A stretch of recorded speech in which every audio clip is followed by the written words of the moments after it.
What's up, y'all? It's Lee. I'm Jordan. And this is the Mind Your Business podcast. Join us weekly to learn how to mind your business. Or at the very least, be able to tell people how to mind theirs, honey. Drop the beat. Boom. Mind it, ho.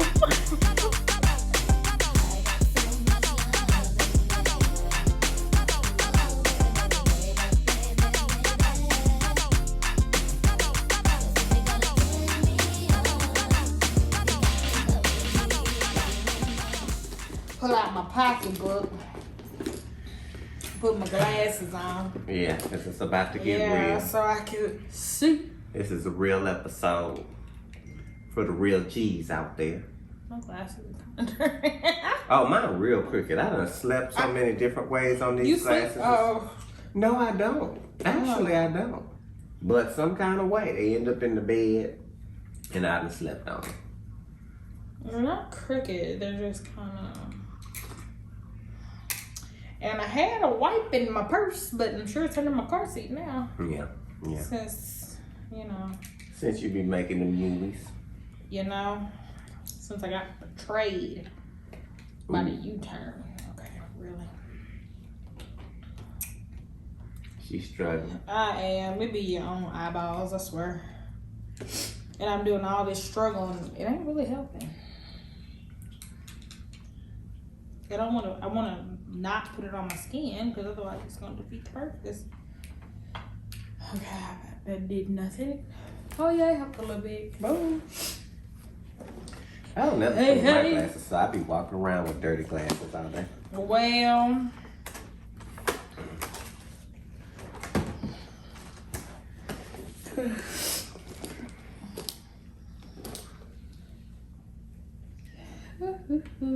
Check it. I ain't no hype beast today, okay? I'm tired. Okay? yeah, I'm tired. You know? And I got a slight headache. It's Tuesday. And I'm stressed. Boom.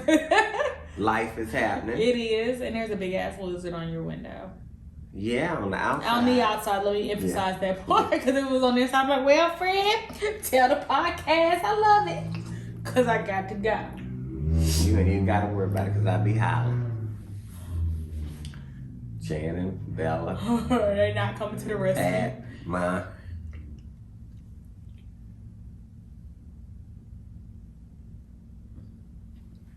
All right, let go. Welcome to the Mind Your Business podcast. What episode are we on? How you doing? 17? Yeah. It's 17? Yeah. I think so. Uh-huh. Yay! Back We're when I here. was 17, I used to listen to Betty Wright. Tonight is the night that you make me a woman. Yeah, that's when I was 17. Y'all wasn't ready for that. Y'all. I've never heard that song. What? You know what? I just don't have the energy today. Okay. Okay. We're gonna play it after this. I'm gonna play it for you. Okay. You said you'd be gentle with me, and I hope you will. Sounds like some freak type stuff. Oh yeah. Yeah. It was a thing. It was a thing. Ooh, y'all, I apologize if today I sound stuffy because I am. Because these allergies are just beating me up. And no matter how much allergy medicine I take, it don't work. Well, it worked for a little bit. It don't work when I need it to work. I'm not apologizing for how I sound because I'm standing in my own truth. Uh-huh. It is what it is. Yeah. Boom, you get what you get. If you with me, if you in my tribe, you support me regardless. Boom. Mm-hmm. No apologies for taking up space. I just do it. Okay, I got it now. Okay. So we are on week 17. Y'all, I feel like at this point we climbing up a mountain. It's just that time of year. Well, I can't say for everybody, but for me, it's just that time of year. I don't know what's going on. So let's start with your week since I don't know what's going on. Okay. I don't think I've had a bad week. I think my week has been decent. Nothing major has happened. I still continue to be in the same place at the same time, doing the same thing. I think there are some things that I'm a little bit more excited about. I plan on taking as many trips as I can during this summer, and so right now I got 2 trips going, and I'm excited about it. And so that gives me something to look forward to, kind of like a goal. Yeah. I really sat down and thought about what I want to do as far as next steps, and so really gonna try to focus on getting my supervision hours out of the way so I can, move to the next step career-wise, and trying to figure out what's my next journey with my self-exploration. So it's always something that inspires me. And so, I'm like, okay, so what it's going to be? Is it going to be a doctorate program? Is it going to be a nurse practitioner program? Like, what do I want to do on that front? And so for the most part, I'm just kind of here looking, trying to blossom where I am. And, gain weight, get heavy on these boys, put my foot on somebody's neck, rain down on them like hellfire. Let them know it's a hot boy summer and I ain't playing. Boom. Oh, and I did listen. Woo. I did listen to the DJ Khaled CD, y'all. They got a few of them. Just a few. They just be well, yeah, some of the, I'm not a, yes. It was weird to me. But they're awesome ones that I'm there for. And and they had a little positive vibe, a little upbeat thing going on. And so I really like that. I really like the one with Jay-Z, and I love the one with her. And the one with Megan Thee Stallion was pretty decent, but I was trying to kind of wrap myself around the guitar. It was a little dark. And at this time in life, most of the music that I listen to is a little bit more upbeat, poppier, tune-ish. And so I'm here for what was said on it. I don't know how I feel about, the guitar riffs or what but I appreciated having some new music out there. Yeah. But one thing that did come up within like the past few days is body image. So if y'all don't know me, I am pretty big on, working out, looking good, because at one point I was really small, and I was really insecure about it. I remember people was always asking, why are you so skinny? You don't eat. And I was like, no, I eat probably more than you and your mama combined, but I just don't gain weight. And so finally, now that I've been able to gain weight, I'm really happy about it, but I'm like, you gotta gain the right weight. You can't gain it in the wrong places. You can't look too thick. And then when I start to lose weight, I'm like, oh my God, am I gonna go back to the small Jordan? Or people gonna think I'm sick, and what's wrong with him, and why he's so skinny? And so I seen Will Smith and posted kind of like a selfie, and it's he got a little hang. Yeah. He got a little hang time going on. As some of the inmates would say, something's in the front. They probably would holler that a little bit. And so, but what I appreciate. Why did you have to say that? Ooh, that's gonna stay with me till tomorrow. Come on. But I appreciated the post because it's kind of like Will Smith's spirit is always, you get what you get with him. He's very genuine. He's very upfront, honest. This is who I am. And so with that photo, how he was just embracing all his curves, even though he's gonna work to change that, we know. But he was just like, it is what it is. I'm here. This is me embracing me. Get with it. It meant a lot because I'm gonna be on somebody's beach, and at the end of the day, it's okay if they get a little pudge or a little wrinkle or a lot of wrinkle and a little wrinkle and a lot of pudge. That's me. That's what you get. And so just being kind of reminded that in a positive way meant a lot. And so then I looked up on Lizzo's post. So Lizzo having a new collaboration with, I want to say Dove Beauty, where they're doing kind of selfie talks. And so she did a post. She was in the nude. And she talked about how, yeah, I'm all about glam and looking good and doing things and stuff like that, and telling y'all about it, telling y'all when I'm in a good place. But I also want to be able to talk to the people that that kind of are around me about the times when I'm not in a good place. And she was like, so that's the importance of selfie talks. And she brings up fat phobia a lot. And so the article is talking about how she's kind of bringing light and awareness to that. And I'm just kind of here for it. And I guess she's also my person who's minding their business this week. Because, it all goes along, her and Will Smith. Because I am just here for people. I need to see, me personally, and it's saying about nobody else, I need to see more people standing in their own light, being okay with however they look. Because that encourages me to do the same. And yeah, so that came up for sure. So I'm happy about that. But I'm also working out. Yeah. Getting as fine as I can be. Well, I feel like this is that time of year where... Keep going. Where the body positivity really starts to become a conversation, and then it kind of fades out when it gets cold, because of course it's summertime, it gets warm, you start to wear less clothing, more revealing clothing, and I think that's where people really have to face their body. In the winter, you wear long sleeves. Maybe you don't see the stretch marks on somebody's arms. Maybe the arms don't look as big. You want to wear spaghetti straps and you don't feel comfortable. Sketty straps. Nene do not like them sketty straps. Who? Nene. Lanithia Nix Jr. I'm not a spaghetti strap person either, because I'm plus size and it make me look bigger.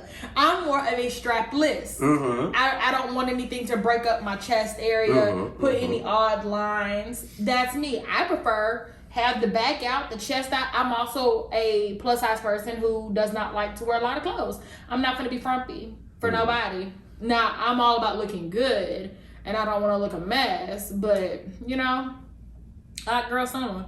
But I do feel like this conversation, we hear it more in the summertime, but it stays with us year round. And it is a tough conversation to have, and I think it's really tough when you have your own personal battles and then people are like, but you're fine. Or when you are fine and people tell you that you need to change. It's the one thing if I'm like, well, everybody calling me fat and I feel like I'm fat, and not saying that makes it any better, but at least it's a cohesive message. We on a cohesive plane right now. But when we're talking, I'm happy being, I'm happy being thicker, I'm happy being smaller, and people are telling me I need to change. And, I think that that's just a lot going. And I think that, of course, the media has a big role. And right now, big, thick, fine is what's in. And, that's what I saw Coi Leray, No More Parties, big prr, or however you say it. She's really small. Okay. She's very petite. And she was talking about how Black people were talking about her body frame. She's like, well, this is my body. And I'm like, when I first saw, I was like, oh yeah, she's small. Okay. Like, I see small people all the time. I see big people all the time. Like, that doesn't faze me. So I don't understand why people are so offended by other people's bodies. Like, what do you care? Yeah. Like, if they're happy and healthy or whatever, then great. But like, people do too much. Do you think it's fat phobia runs deep? Is it rampant? Is it all over the place? Or do you think she just brings light to it? She gets a lot of attention, and so that's what media focuses on. So it makes it seem... Well, I mean, we don't really have too many plus size stars. Not your size 4. Right. And the industry says you should be a size 2. But like, when we're talking like your upper plus size, you just don't have a lot. And a lot of times when you do, they're put into a certain category. Adele was plus size for most of her career. And it came up all the time. Yeah. But she also sang soulful music. Oh, yeah. Yes, she did. And so she wasn't up there dancing and doing all this, so people kind of gave it a pass because, you know, she's sitting down singing at the concert. I can't think of the little actress. She's not little. The one she's in Bridesmaids, and I can't think, but she's a plus size actress, and she always plays the same kind of role, really funny. Oh, I know. I can't think of her name. But I can, yeah. You know, Melissa McCarthy. Yes, that's my girl. And I just think she's so adorable. I love every. I think she's so adorable. Have you seen her? She's beautiful. Yeah, well, she ain't out here playing. Beautiful. Yeah, she is beautiful. But people kind of, you know, she was playing really funny roles where she was the fat person that was built into the role, and so I feel like, you know, people kind of allow it because that's who you are. But then I think when you have somebody that's like Lizzo. And I have mixed feelings with Lizzo sometimes. Because sometimes it feels like you're just doing stuff to make people mad. Okay. And that's fair too, if that's what you want to do. A little Nas X thing. I'm not going to say that. Sometimes I feel like it's maybe the industry pushing in a way that she doesn't always want to be pushed. But because she's in the industry. But, you know, people act like when she posts like little videos with her having a bathing suit on, they act like they are so offended. And I'm like, your mama fat. What you mean? You been looking at your mama, your fat grandma, your fat auntie, and your fat girl that you having sex with on the side for the longest. Why are you so offended? Yeah. What about it makes you feel so entitled to say all of this? And I, like, literally a few weeks ago, I was at home with my mom, and we were watching Norbit. And that scene, I feel like I've said this before, but that scene, where Rasputia is like finna go down the slide, and she has on her little two-piece. And I looked at her and I said, Mama, do you know if I seen Rasputia on the beach, I really wouldn't care? She was like, yeah, me neither. And I was like, is it because we both kind of chunky? She was like, no, it's just because we mind our business. And I was like, okay.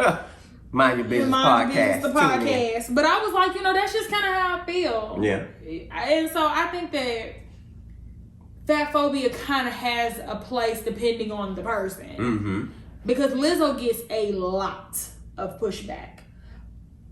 Lizzo's also black, and the other people I mentioned are white. And so weight is depicted differently in the races, in the cultures, and it's just weird because like 200 years ago, being chunky was like a sign of wealth. That meant you were eating good. I guess maybe when Hollywood came around. And the hips were what, childbearing? Yeah, the hips were childbearing, and you know, it's just weird how stuff spins around. Right.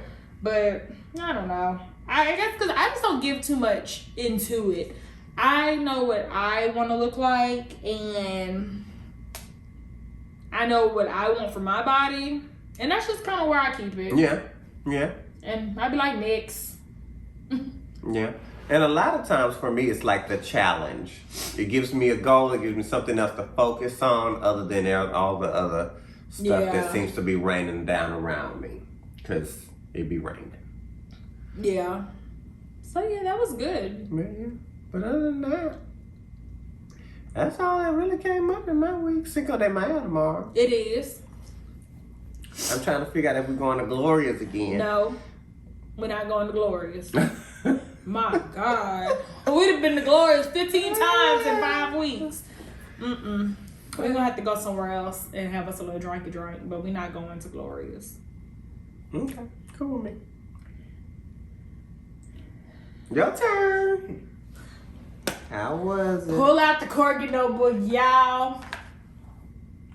Tell us about your week, Miss Lee. Y'all. So for my week, I had a pretty rough week. Wow, you never really said you had a rough week.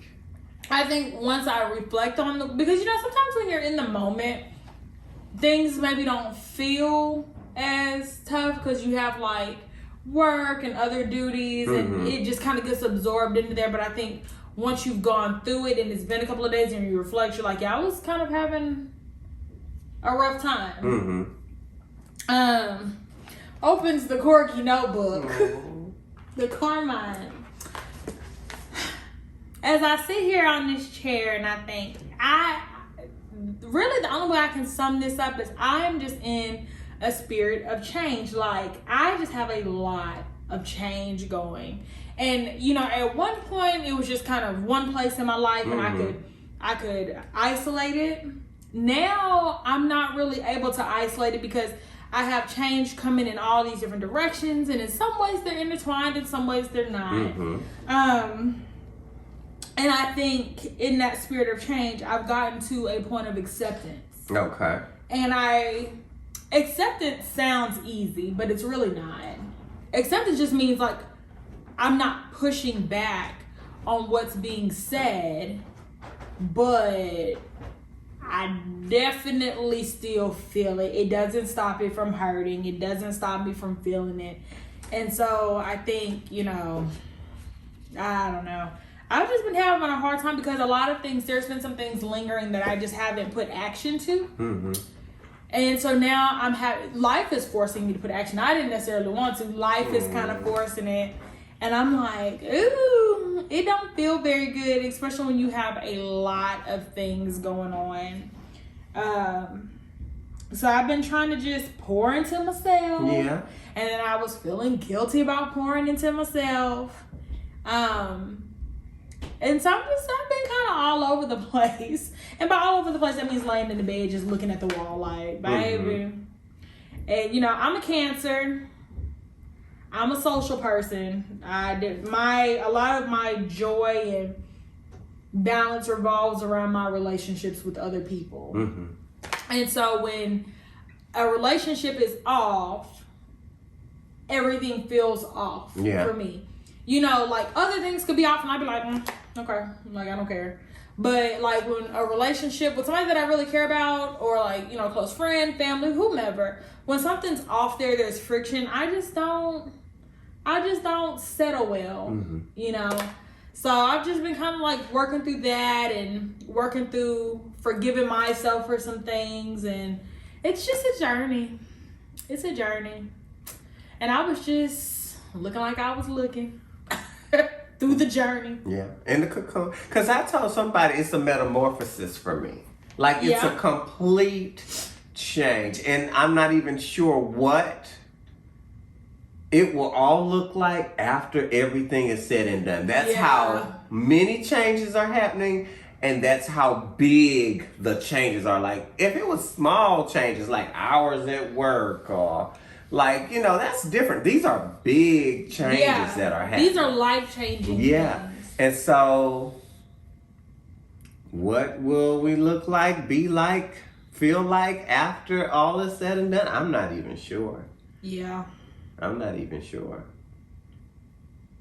Yeah.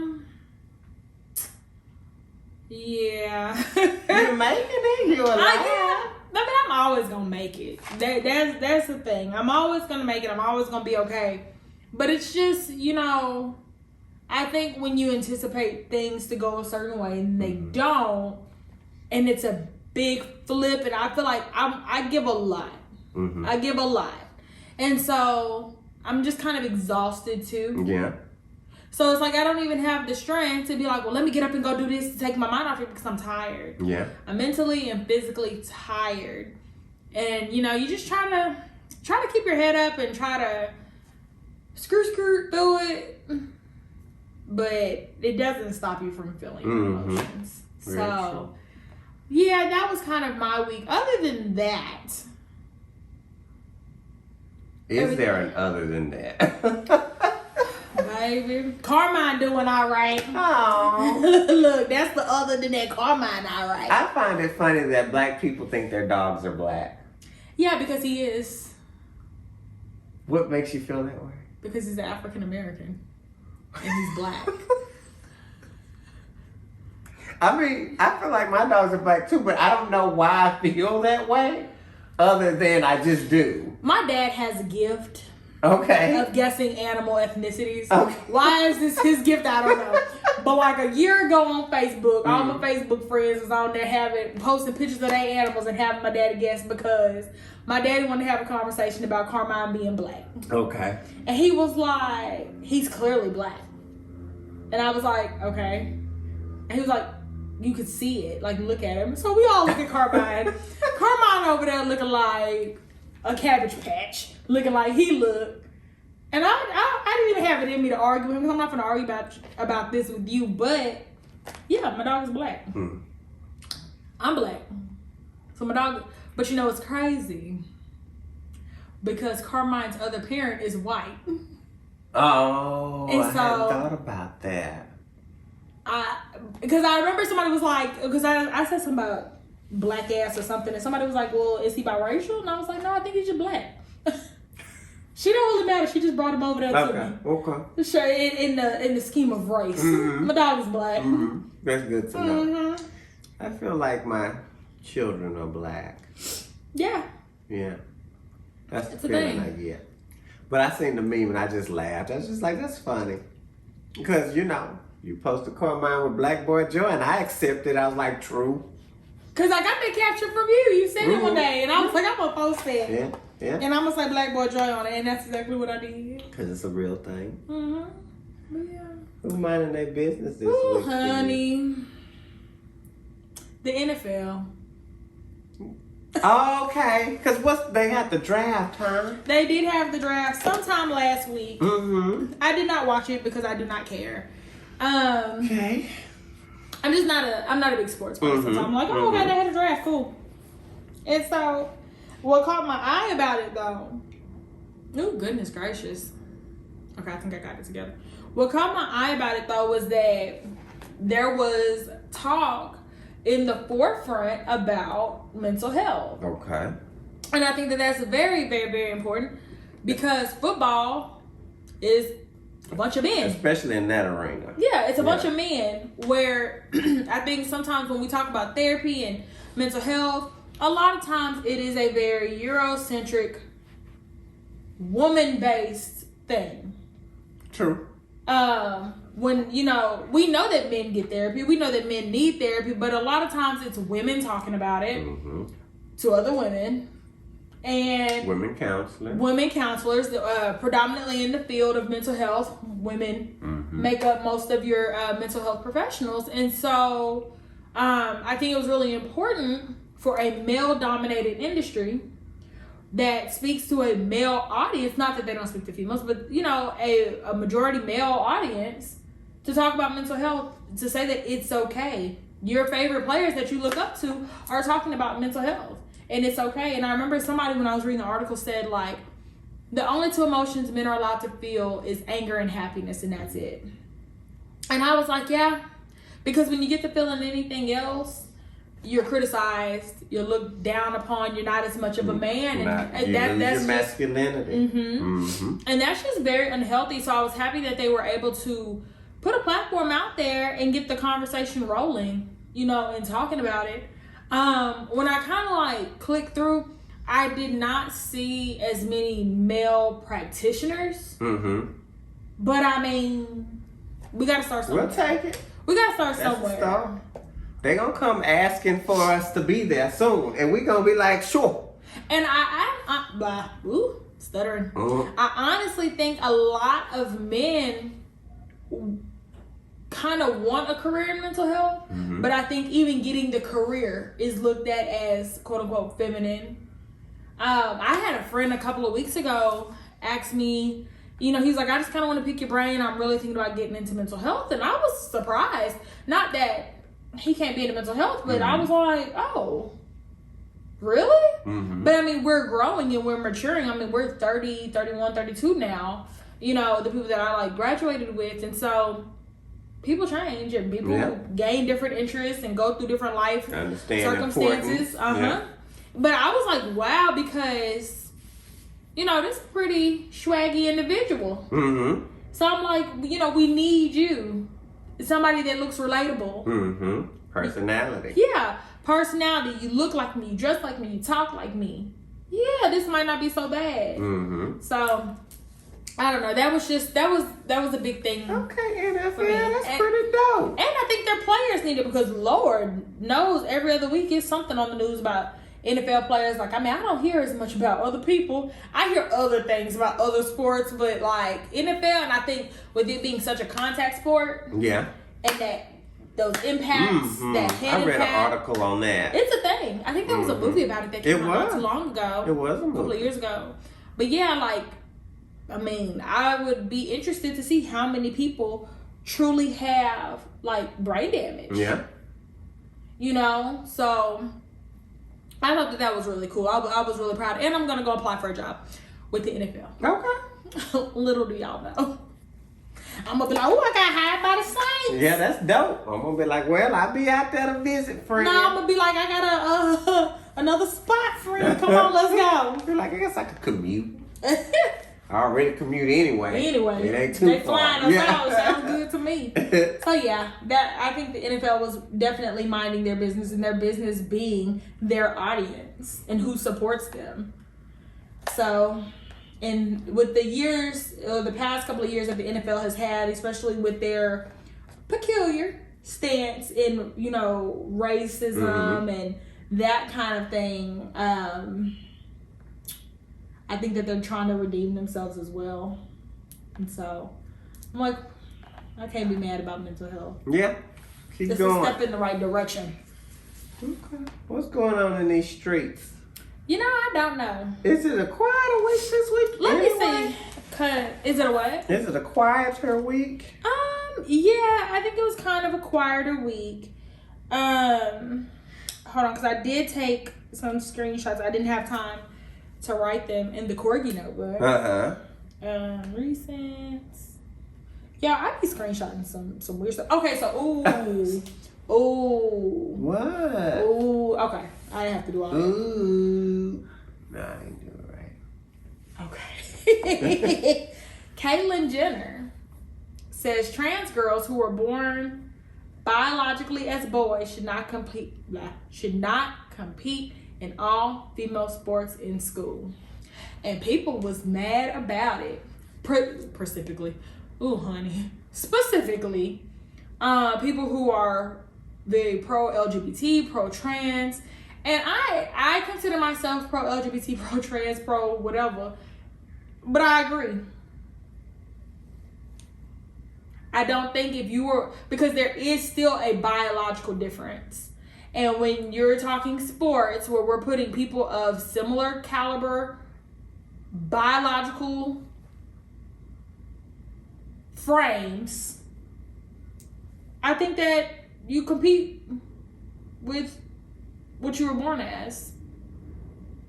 Yeah, okay, so it has me always, I go to this, and you're trying to make it deep, it goes to the idea of equality versus equity. And, you know, I understand in theory that, yeah, we want to be able to play the same sports with the same people that male and females get to play with.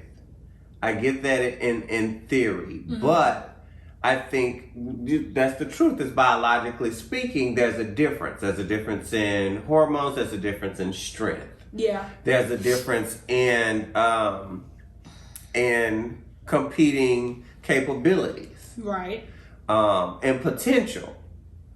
And so I think I do get what he was saying. I think it is a hard pill to swallow. I think it may be something to work for in the future, maybe. But I think we have to be honest and say there are some differences there. If that's not the case, then we can allow women to be in the regular NFL. See how it goes. Exactly. And we don't have to have a WNBA. We can just have one NBA and see how the teams fare. And I think,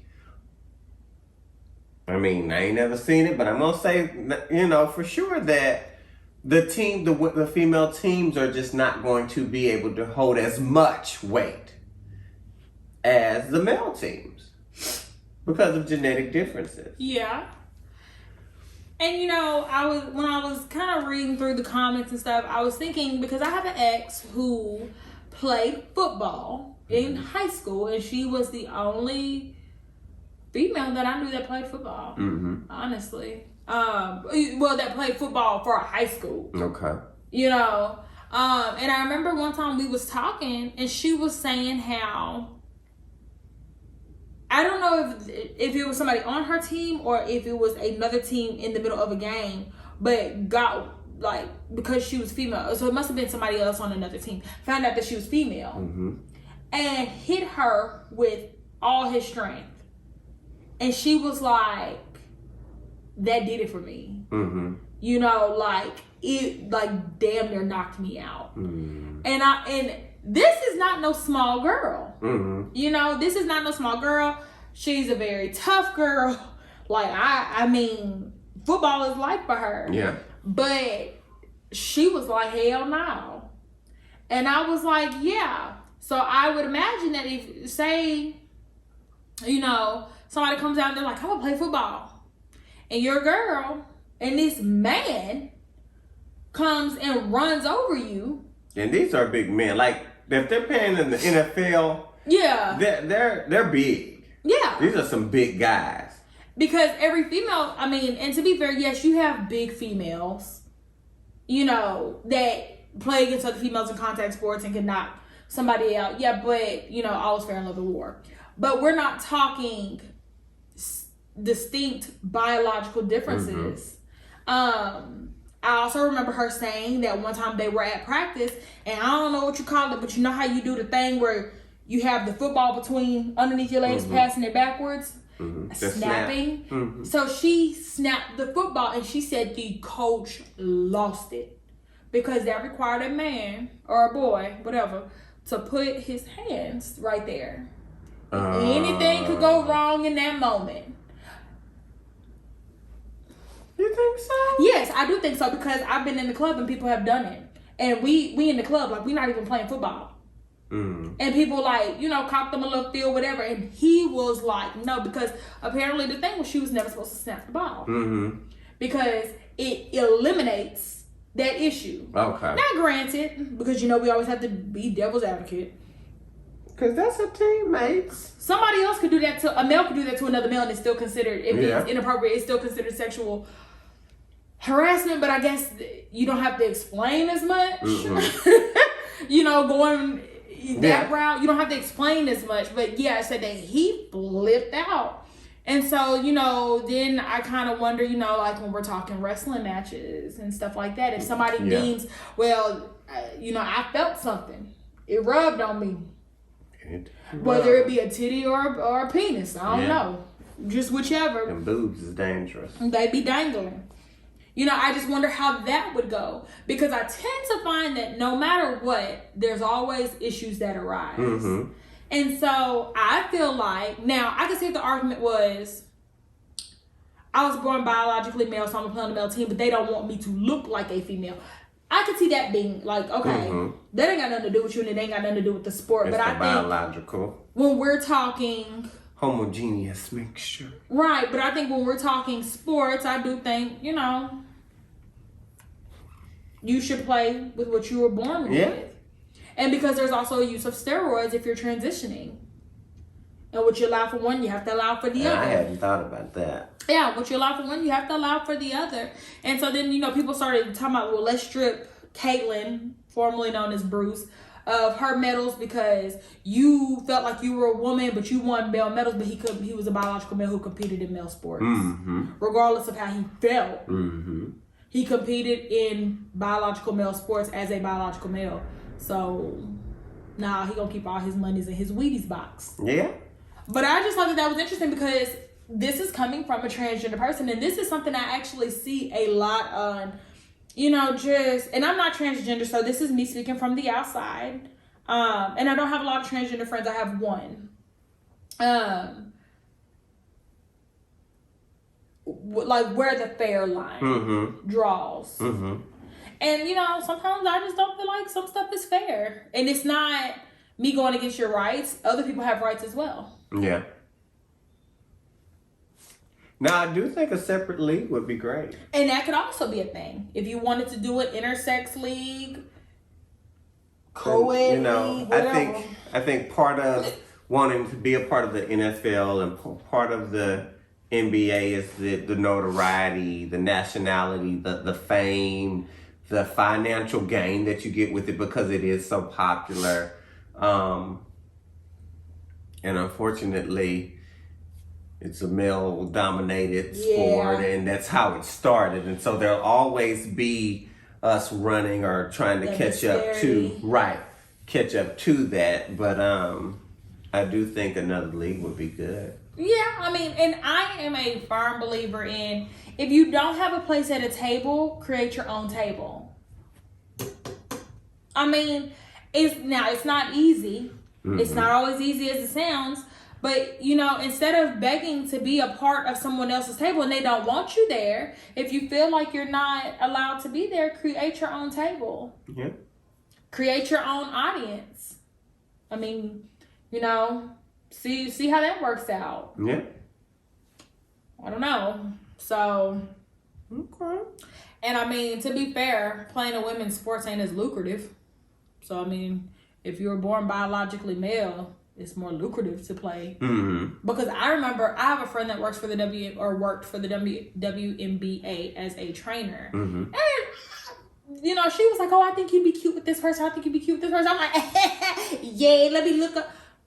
Now, I'm not saying I was in it for the money. But I just, you know. But them dreams crashed. But I Googled them hoop dreams and I was like, $36,000. Oh, really? Yes. Oh, man. I was like, now, not everybody makes that, but like the highest paid compared to the male highest paid. Oh, yeah. That's compared sad. to some of the men lowest paid. I was like, gracious God. I mean, give him my number, but God, leave. No. This was back in the day, though. I think that was the part-time. She was full-time. She was out there. Mm-hmm. So, yeah. So, I just thought that little was interesting. Let me see what else I seen an interesting article. So, you know, we talked about Demi Lovato last week. We did. And so there was an article that said the untold truth about Demi Lovato's mother. Yes, I read it this morning.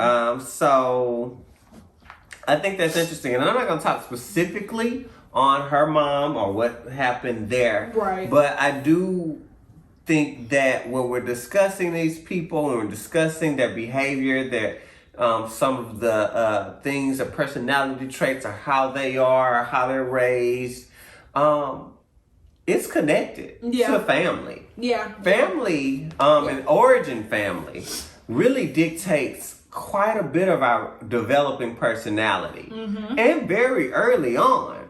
And I think, you know, we try our best to overcome some things, learn some things, grow. We do shift and change and learn better and hold ourselves accountable to do better with some things. But some things like mental health, that's family. It's genetic driven. Yeah. And so I just found it interesting that the article picked up on that because, you know, Demi Lovato has a lot of issues. A lot. And sometimes you can look at the pen and be like, okay, I see that. Yeah. I see where this started. I see kind of the attachment issues and where that started, or the need to seek approval, or how, you know, food would make me feel better, or my weight would make me feel better because my mom said I didn't look good at this weight and she didn't love me if I was this. You know, right. It all starts there. And so I just thought that was interesting for sure. Well, yeah, I think people, in one respect, I do think that people give their family of origin a lot of credit. And then I think in other ways, they don't. And I think it's because people really don't understand how your environment and the way that it interacts with you from the time you come into this world definitely shapes who we are. Mm-hmm. And I mean, that's not to say that two people can't come from the same environment and be totally different. Yeah. But you have to wonder what was the difference. Because, I mean, two siblings, maybe, yeah, parents were abusive, whatever, but maybe one took the brunt of the abuse. Mm-hmm. And you tend to find that a lot in there is a with protector. Siblings. Usually it's the older, protects the younger. And, you know, you start to see more troubling signs, or it takes longer for that sibling to get over things. We may have all had a little struggle, but this one seems to struggle the most. And it's like, well, we all went through the same thing. No, we did not. And our understanding of what we went through was not the same. Exactly. Me and Jordan could sit here and watch a commercial in the same posture, same lighting, same room, same everything. And it affects us differently. We perceive it differently. We have different experiences. And so your family of origin definitely plays a big role in just how you grow up and your behaviors. And I think too, because family is really important to most people. And so it takes a lot of us a long time to be like, you know what, this ain't healthy and I have to cut it off. Because it's family and you feel guilty and that's your blood. But look, dysfunction is dysfunction. You know, if you can try to work it out, great. But if you can't, great as well. Let it go. That's cool too. So yeah, because Demi does have a lot of issues. And when I was reading the article that you sent me, I was like, oh, knocked your teeth out? Oh, okay. So.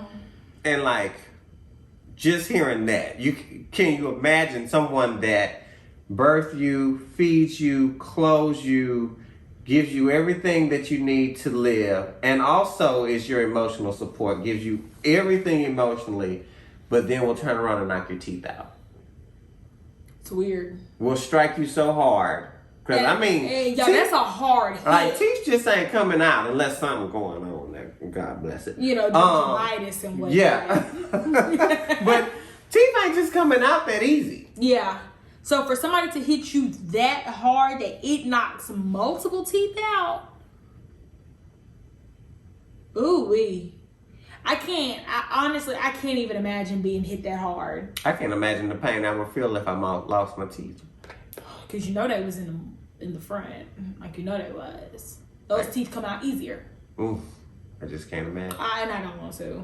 But yeah, but I just wanted to bring that up because I thought that was interesting that article highlighted that. And hopefully, you know, we can start talking about that more in, you know, the public news. And I wonder, was that going on while her mom was pregnant with her? Because when I was reading, that was her father. Because I know she has a little sister who does whatever, and they have different dads. Because if I'm not mistaken, I believe Demi Lovato's dad has passed away. And so I wonder, was he doing these things while she was pregnant with you? Because this is also a thing. Yeah. Development starts at really when you're conceived. At blue. At the pump and strike. You know, like what you eating, what you drinking, the multivitamin, not what the prenatal vitamins. Like it makes a difference. It really does. And that's what I was explaining to one of my close friends, like 2 weeks ago. I was like, you know, when you're pregnant, and you know how like, especially black people be like, well, you must have had your whole pregnancy because that baby do not smile. That's a real thing. Like if you were stressed and on high alert and you had those stress hormones pumping through your body the whole pregnancy, and that baby is also getting those stress hormones, you think you're finna have a joyous, happy, bouncing baby? No, your baby is probably coming out already scared. That's the baby's homeostasis. Yeah, is stress and high alert, anxiety and fear. So no, your baby doesn't smile and doesn't react the way that baby should react, doesn't interact with their environment. So yeah, that's a whole thing. Hope they work through it. Either way, you know, because sometimes, you know, it'd be like, I had seen something on the Shade Room and I was trying to I thought I screenshotted it, but I didn't. And so it was something about, what's these people's name? Mendices and Yandy. What's going on? I ain't heard about really Yandy in a little minute. I ain't never heard about them. Like, I know who they are, kind of, because, I mean, I just kind of do. But it was something, but I mean, I can't really bring it up if I don't know what happened, because I didn't take the screenshot. But, I don't know. So, good luck, Andy. And all your people. Oh, it was something about, I think, now y'all, you know, I don't watch TV songs, you know, but I think Mendices had like went to jail and Yandy was out there maybe protesting her. I don't know, but I know she got sprayed. Okay. Or something. And then when they asked Mendices would he have done the same for her, he was like, I don't know. Well, and you know, we've talked about this before. They people who like you and love you. That's the only thing I can really say to that. I mean, and just generally speaking, men seemingly, and this is not true for all men or black men or white men, etc., seemingly don't feel they have to do as much for the protection of their queens. They are not protesting. They are not marching. They are not, doing all of these things that we see women or LGBTQ individuals doing for them. And so we've talked about that before. Yeah. Oh, boom.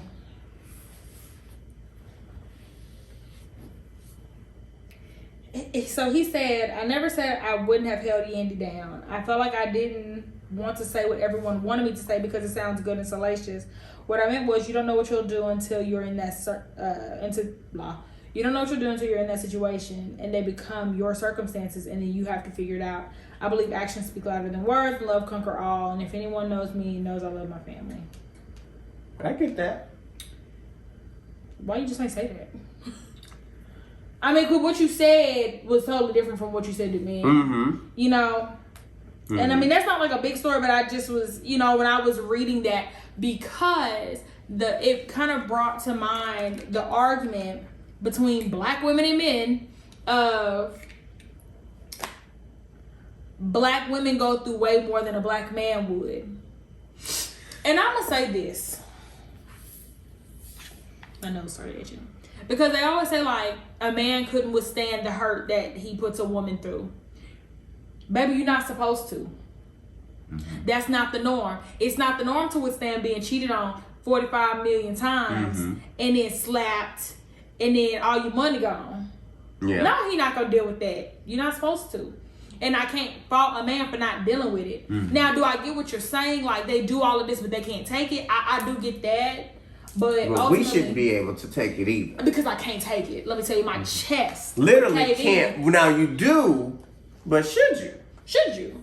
And how has it reduced you as a full and healthy human being? And that goes right into that plays right along with this, because this was my last little screenshot in the article. It was, so the Married to Medicine star, Dr. Amani Walker, says the strong black woman stereotype is harmful. I see. I didn't have time to read that one, so tell us about it, friend. Okay. So, the strong black woman stereotype is harmful. So when you say the title like that, real strong, like yeah, I felt it. Mm-hmm. And our African American queens feel that being Superwoman is an honor when it actually may be a burden. Feeling as if you have to do, or, I can do everything, doesn't necessarily mean that it's healthy to do everything. And so I get it. I understand what you're saying. What you think? I feel like you have to redefine what a strong black woman is, mm-hmm. and because what a lot of people associate with strength, I can take on everything, is I'm finna deal with your bullshit. Mm-hmm. Mm-hmm. And it's not. I'm not. And to me, that's what being strong is. I'm not really feeling that. I'm going to walk away from that. I could say no. I could set boundaries. Yeah, I'm not going to continuously endure heartache and pain for the sake of being strong. Like, no, call me what you want. I'm finna dip. That's my favorite thing. Oh, gotta go. And so I think, ultimately, I think we, as black women, I think we all want to be strong. But I think when strong has been used to really mean ride or die in the negative sense of stuff, not like, oh, I'm gonna ride with you through the normal things, in sickness and in health. No, I'm not finna be doing all this extra excursion. stressing me out, putting weight on my chest, got me anxious and depressed. Losing my hair. Losing my hair, losing my breath. I'm not gonna do that. Mm-hmm. And so I do think that I don't think that the actual term is bad. I think that what people have kind of mutilated it into is what's bad. And you kind of have to reclaim that and figure out what is strength really to you. Okay. And how do I be that? Not this caricature of what the black woman is supposed to deal with. Because people think that the black woman is supposed to bear the weight of the world, and you got me fucked up. Yeah. So. Bing. So yeah, this week was kind of mellow as far as, stuff going on. And we'll take a mellow week. Yeah. And a mellow mushroom pizza. And it was buzzing. That's why I went for Friends Day Wednesday. Oh yeah, that is where we went for Friends Day Wednesday. Mellow mushroom, and it was very good. It was good. So yeah. So. All right, well that's it. Oh no, okay. So who needs to mind their business this week? Miss Lee, you go first. So I went first the first time. Well, you went first on your own. That was the episode. Who needs to mind their business?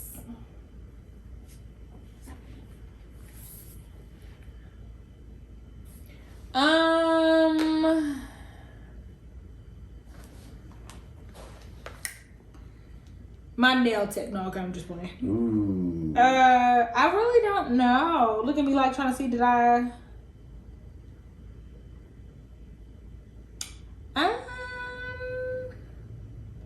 Yeah, friend. I mean, I really don't know. Because I did good with having somebody to mind their business. You can't ask too much of me in this time. I don't know. Who needs to mind their business to you? I'm gonna say Derek Chauvin. He's trying to get another trial. Oh, I saw that. And sir, with all due respect, because I like to keep it respectful. No. The end. All right, well. You did what you did. Yeah. You've been held accountable for it. Well. You can't say you didn't do it. There's nothing else to discuss. It's just fresh. Go serve your time. Boom. Yeah, I like what you did there. I don't know. I really did not think about it. I was so caught up on having somebody to mind their business. Yeah, you did good this week. Who needs to mind their business?